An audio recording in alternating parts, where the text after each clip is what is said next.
I'm doing research into magazine front covers in preparation for the front cover that we have to do as part of our A2 coursework. The first magazine front cover that I looked at was to do with both film and period drama. It is a cover of an Entertainment Weekly, which is a magazine in America, with Keira Knightley and James McAvoy on the front of it. It was to promote their period drama film Atonement. The main thing that we see is a picture of them hugging, and even though they're out of costume, it looks as if they're in character because they look very forlorn and look as if they've been caught in a rainstorm, which is very dramatic, which is a coding convention of a period drama. Their head covers are part of the masthead because the magazine is so well known that the common customer will know what it looks like. The colour used on the cover looks as if it was to do with nature, as there are many greens and blues and natural hues, such as the green of the leaves in the background. The main title is of the question, "Will the Oscars happen?" in capital letters, and we can tell that Atonement is up for an Oscar. But the subtitle reads, "Atonement is heating up the race, but the strike could spoil the party." Therefore, we take from that the scriptwriters who are on strike at that moment could ruin the party that is the Oscars, planning on picketing the ceremony. Another title that is on the side of the cover is 25 Movies to See Now, whether or not the show goes on, relates again to the scriptwriters' strike. However, it also links to the Oscar preview, so the magazine would be all about Oscars that week.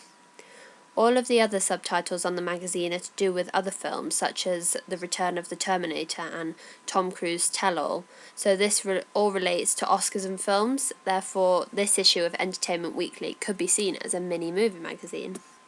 A magazine front cover which doesn't really have anything to do with the period drama, but I really liked it because of the layout, was a copy of V magazine with Brad Pitt on the cover. They've used their insignia of a V on the magazine, as per usual, but where the V meets the picture, they've changed the colour on the photo to emphasise the V. They have made him look like more cool, as he looks very sophisticated and he's holding a cigarette. He basically looks like something out of the 1960s. The main title on the magazine is Brad to the Bone, which is a play on words of the phrase bad to the bone, which is used to talk about a so-called bad boy. This sets the tone to the magazine, and it shows the style of the magazine. That's a bit of a cool and calm magazine. The use of the polar opposites, bright red and blue, creates a really eye-catching cover, and it immediately draws your eyes. Linking back to the 1960s theme, it also looks like a bit of a pop art piece of that era. The boldness of the magazine relates to one of the subtitles where it says, "The biggest V ever," which suggests that this particular magazine is something special. This film poster really caught my eye due to its simplicity.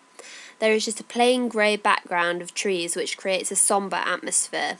The stance of the two people on the cover suggests that he is her protector.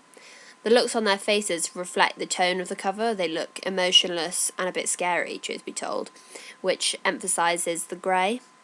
The masthead Total Film is in big bold white, which suggests that it is an important prominent film magazine. The use of the main title, "The Girl with the Dragon Tattoo Heads Up Our 2012 Awards Review," creates a sense of importance because it's the only title on the magazine front cover. The second part of the title is in a bright orangey yellow, which suggests that this is the important annual event for this magazine. This could suggest its prominence in the film world and that it's a very well respected film magazine.